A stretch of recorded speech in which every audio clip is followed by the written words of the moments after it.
we run, trials in particular, are very, very good for this sort of thing. And of course, he wants 1,000 yards before it's even up on the cam. Once it's wound up, it goes, as you can see there, just a quick give it the throttle, and it really can start to scratch. But it's an autocross motor essentially, and it really will fly along in normal circumstances on autocross. Autocross is designed, of course, with a variety of CC classes, so you're not up against the big hairy twin cam, things like that. He's just up against the other mini flyers, and the class of minis, of course, is very, very competitive, very, very lively. And another very pretty little motor now, Adam Chapman's, the Sparks from Sudbury, bringing out his beautiful little Peugeot. This came originally from the Talbot Lavenham garage of Howlett's of Lavenham. Simon and Ben used to do international rallies in it. I always like the SEH number plate. I don't know why somebody else hasn't snapped that up yet. But there we are. This is Adam's little Peugeot. A beautiful little bit of equipment this.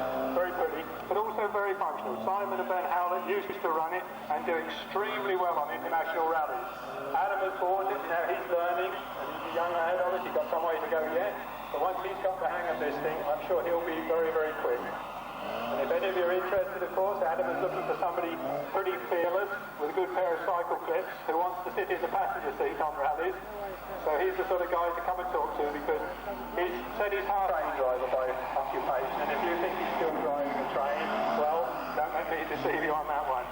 Normally running the goods train up from Felixstowe to wherever, looks as though he's still at the controls.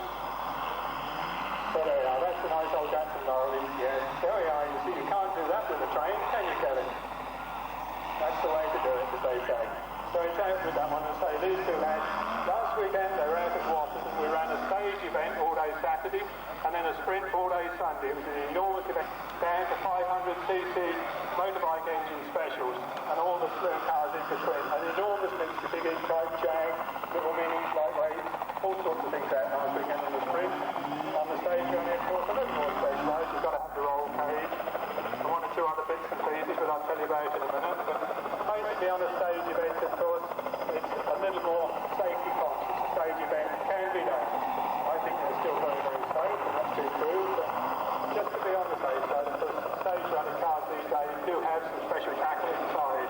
And it's well worth it having a look on either of the stands to see what sort of things we tuck inside a rally car. Car like Russ's here, you can see those big roll cage padded out there, so Hillary doesn't bang her head on this sideline, and the cross member across at the back there. Those things are just one of the safety features. Back on the front scuttle, you'll see a couple of switches. You get ever so excited if you go and pull those, because one of them completely cuts all the electrics. There's a switch on the outside, so that if you get into any trouble and a marshal needs to stop it all working, he can just pull the switch until the whole thing is stone dead. All the electrics go out completely. That's obviously an important safety factor. The other thing on there, of course, is they've got another spool switch which fires up a complete fire extinguisher system. There's a fire extinguisher squirting into the boot and into the bonnet.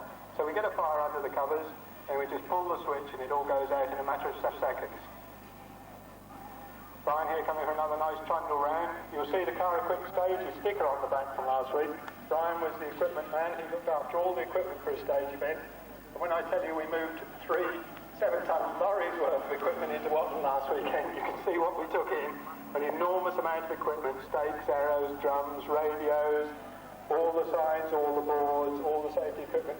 I think there were 25 fire extinguishers went in, and we had to use a couple, but we've lost quietly over that.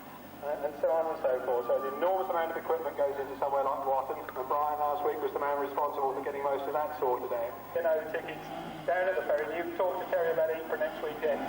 They've got 227 entries already, and Terry might be quick, but he's still only running at about number 150. They've got 27 top-line international drivers at the top of the field. An absolutely amazing collection, and it's an all-tarmac event next weekend. They will go horrendously quickly. And the amazing thing, of course, about Belgium is that the locals actually ask to have the rally go past their front door. Rallies like the Tour of Ypres are such enormous publicity over there. The tourists absolutely pack in their millions, literally in their millions. And they will pile into Ypres next weekend. Those of you, well, probably weren't too many, you would know that it was the First World War battleground. Well, in 1991, it was the rally battleground. An enormous field of cars doing the Ypres rally next weekend. Tremendous fun, and it really will be a good weekend. Terry's off over there because his car qualifies for the international rally regulations, Group N, the saloon car rally regulations for an international. Whereas somebody like Glyn here has built his car especially from scratch, that won't qualify for an international at that sort of fixture.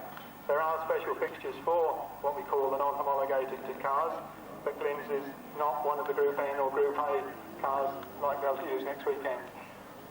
So Simon, next week we'll have some gullible chap looking remarkably like me sitting in the passenger seat down in the forests of Kent. Oh no, look at that.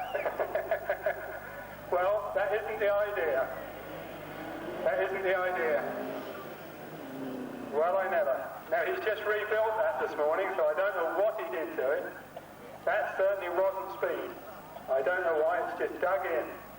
And you wouldn't believe it, would you? Isn't that amazing? Well, I was talking to you about roll cages. Now you know what a roll cage is for. That's absolutely incredible. Why it's done that, I don't know, because certainly Simon here is one of the most experienced drivers you'll find, and that was turning the right way. Something must have jammed or broken under the front, I would have thought. I really don't believe that. Standing here looking at that absolutely amazed me, because next weekend I'm supposed to be sitting there, and if I thought he did that every week, I wouldn't be going next weekend. That is absolutely amazing. I don't know why it's done that. He's working on it this morning. He only got in here just before 12 o'clock. So, you know, maybe something's gone wrong under the bonnet. I honestly cannot believe that. Because, yeah, they're pushing it away. Something obviously must have gone there all of a hurry. Most unusual. Most unusual. But nevertheless, there you are. You've proved to yourselves that's what the roll cage is all about inside. In a normal car, of course, that could have been quite horrendous. The top would have come down, the pillars would have rumpled. You can see it hasn't even pushed the front screen out. Might not have done the wing any good, but that's only panel damage. I really don't know what happened there, but that's absolutely staggered me, because, you know, he's normally running 70, 80, 90 miles an hour really quickly, and then all of a sudden, just doing that, it's fallen over. Well, I never. Yeah, Simon says it just dug in. We're going to put that one down to driver error. I don't know what his mum's going to say when he gets home, but boy, is she going to be cross. Well, there we are. That just shows you. I mean, I don't like to say that proves it, but now you know why. That, as he said, just dug in. And it just shows you. You can't be too careful in motorsport, and that's the proof of a big roll cage in there. So that one has staggered us.